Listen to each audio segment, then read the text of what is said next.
Alright, what's up everybody? So it's been a while since I made a video. Been pretty busy. Been on the road a lot. I had to go to Socorro the other day to pick up a car. Not only that, I had to go to Socorro like 3 times in 1 month because my daughter was out there at New Mexico Tech. Anyway, here's that truck that's been sitting in the back for a while.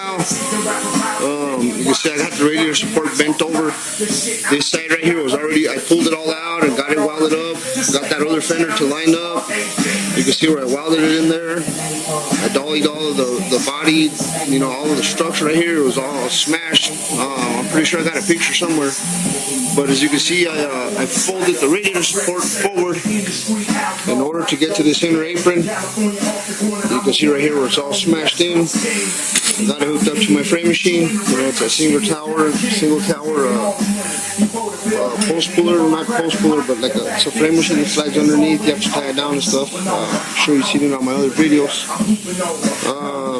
So there's a piece that I grabbed onto. I'm going to go ahead and give it a pull now and see if that comes out. You can see I got it hooked up to my quarter power here. Just give it a few pumps and see how much we can pull it out.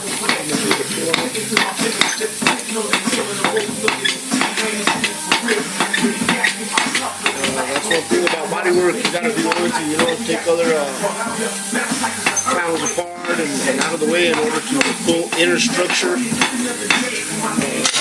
Whenever it gets smashed like that, you know.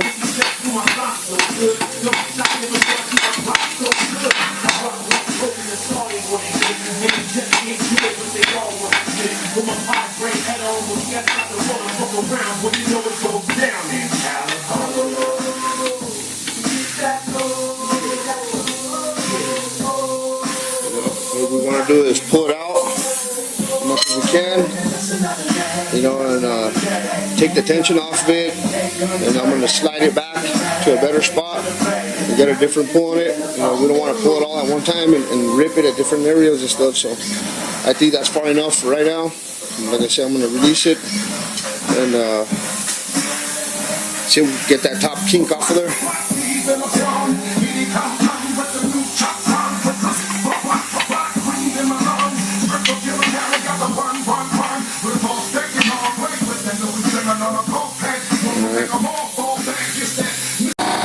Alright, I got it positioned where I want it.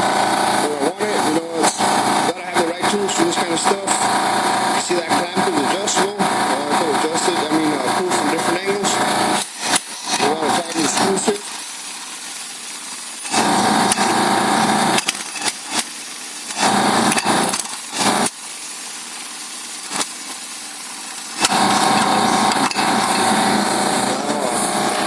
We're going to rig up our chain.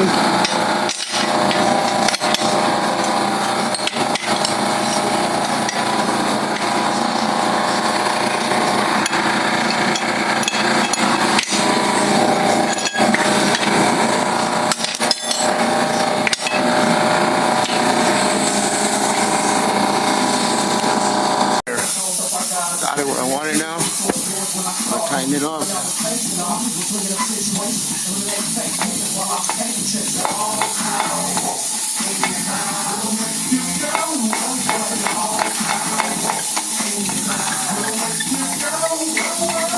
So I want to pull out that kink right there, you know?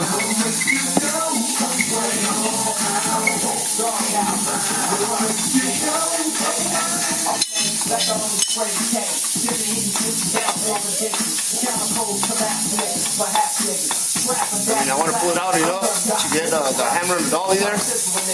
Dolly it, you know, hammer. I think that's far enough. Came off quite a bit. I'm going to, like I say, get the dolly on this side and hit it with a hammer.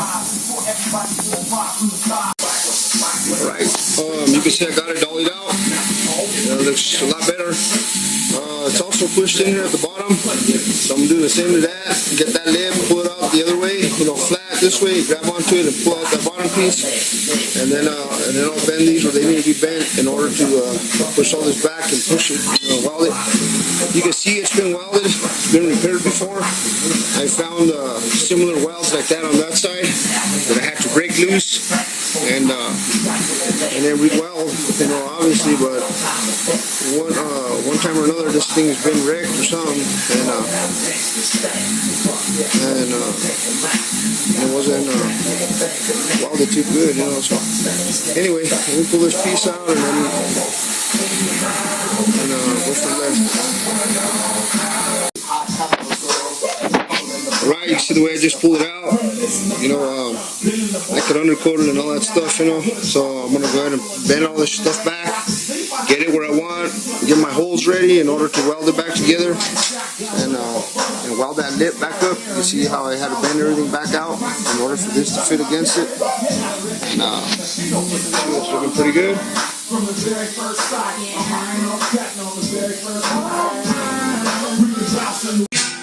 Orale, what's up, YouTubers?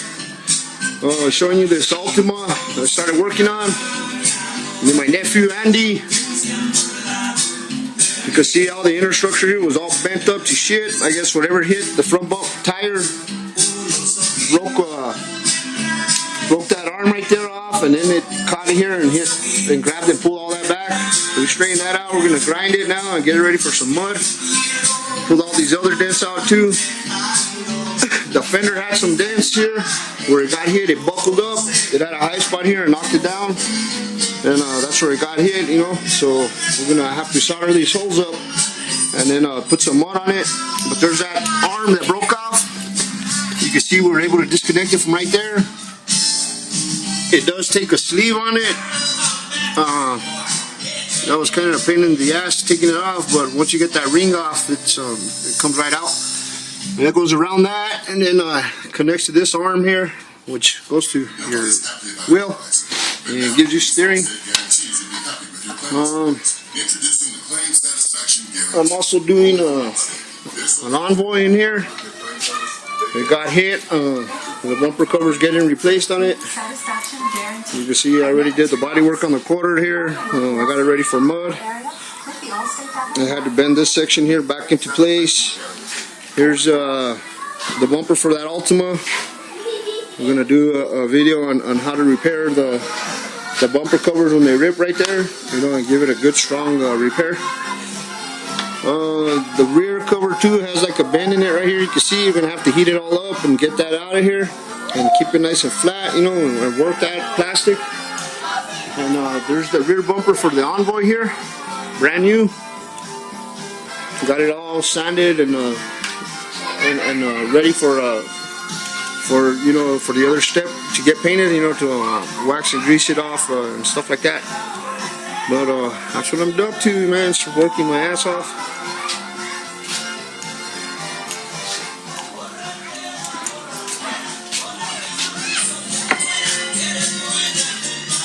This one's going to require a 4-wheel alignment when we're done with it. You're going to see it pretty good, you know. Alright, I'll come back in a little bit and with a video on those bumper repairs and some techniques that I personally use, you know, in order to get them repaired, and show you guys how easy that plastic is to work with, you know. I'm gonna have all this grinded too and get some mud on it, and then we're gonna fill these holes in with some lead, with some solder. Okay.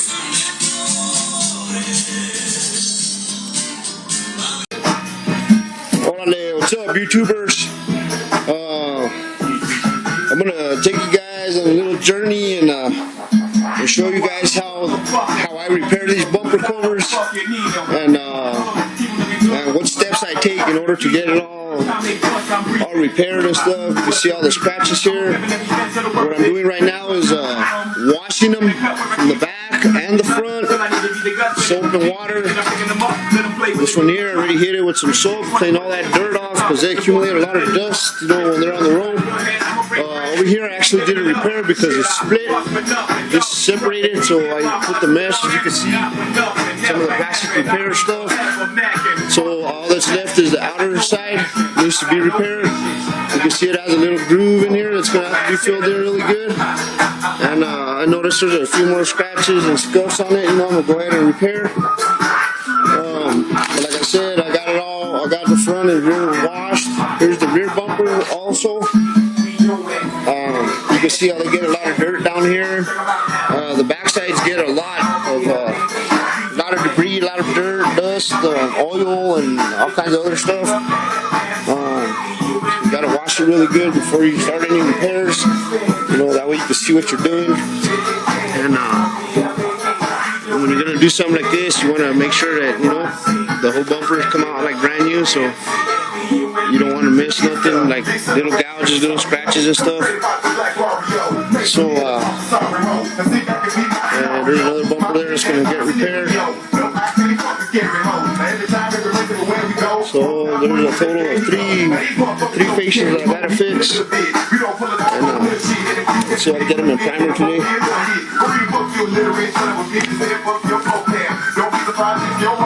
Hope you guys are doing good. I haven't been on YouTube for a while. I've been pretty busy. Doing my personal shit. Doing alright. Getting by.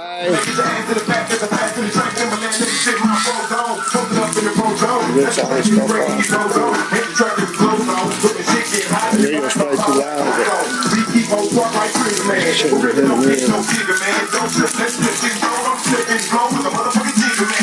This one also got cleaning on the backside. You can see that's actually the way you gotta do it. You know, make sure it's all clean, dust free, dirt free, and we can start to repair, like I said. What's up, everybody?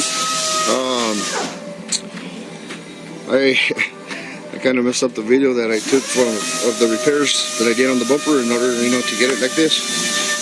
That is Polyflex, you know, it's real flexible stuff, you know, so it's not going to crack. I'm going to get ready for primer now. You can see the way I just left the kind of like a hard line around here with some tape, and that's okay, you know, because when I put the primer, I just wanted to go up to there, and when I sand it, I'll sand it out. But the main thing I don't want is the primer to get in that hole. It's just more work for me later to clean it out and stuff. So let's just, you know, mask it off really quick. Excuse me. And see, I did the repairs down here, up here. This is that one that was ripped. You know, it did get repaired from the back side and the front side. It's a pretty strong repair. So I'm gonna sand that a little bit. You can see where it's not. There's still a little something going on right there. You know, it needs to be sanded out. But for the most part, it looks pretty good. Like I said, I'm gonna mix up some of that 2K primer. I'm waiting on these other two bumper covers I'm doing too, so I can primer everything together. And I'll just get them all to dry so we can get them painted. As I was going to say, I'm going to mix up the 2K primer and put the Flex additive in it. You know, that way it is a urethane primer, 2K primer. And like I mentioned before, if you don't put that Flex additive in your primer and in your clear coat, you know, expect to have problems later on, you know, with these plastic bumpers. You know, that's something I've always really believed in doing and stuff, and I know there's a lot of places that don't do it, and you know, that's where all the stress cracks come from, you know, from paint jobs that never had Flex additives added to it, you know. So I don't know, I'm gonna go back there to the mixing room and then mix some of it up and show you guys how I do the Flex additives. Alright, everybody, got my cup right here. I usually leave a little bit of thinner in it, you know, in order to just kind of keep it clean before I use it, you know. Or just wipe it down really good. I'm going to set this down here real quick. You guys can take a look at how I mix it and get a better idea of what I'm talking about.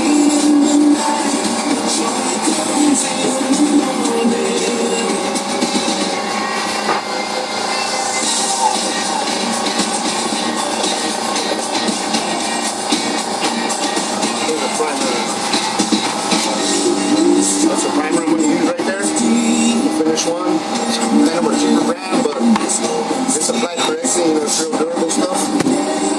Hardener, right here, finish one. And we got the B6B flexible additive. It's a mixture of 4 to 1, 4 parts primer, 1 part hardener. And I'll put about a capful. Depending on how much I'm making, I'll put 1 or 2 capfuls of flex additive in it.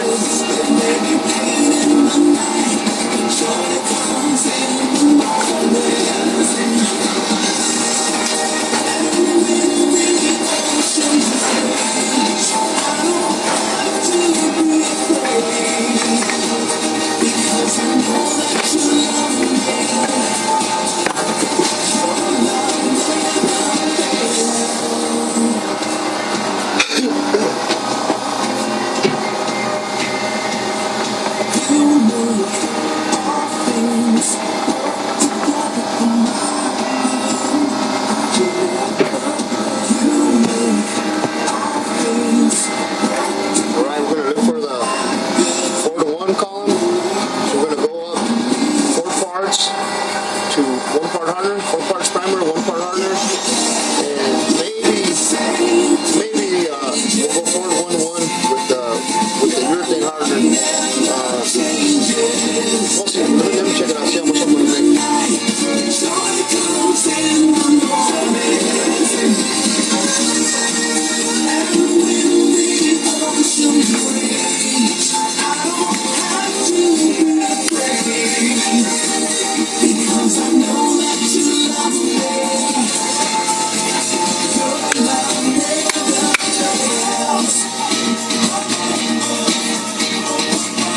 Yeah, I'm just going to put about a cap and a half. Cap and a quarter would be enough. Nestle Drumstick presents the flex Forever Summer additive. playlist. Just click the banner for tracks you'll want to crank up when you're sharing fun times in our classic homes with family and friends. You know, at the beach, pool, or barbecue. Nestle Drumstick, Forever Summer.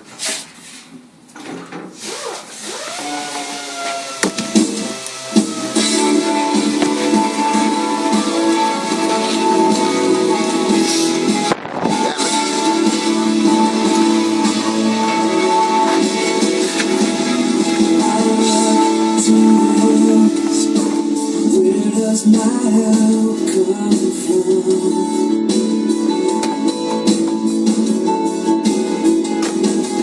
From you alone, you're reaching out for me.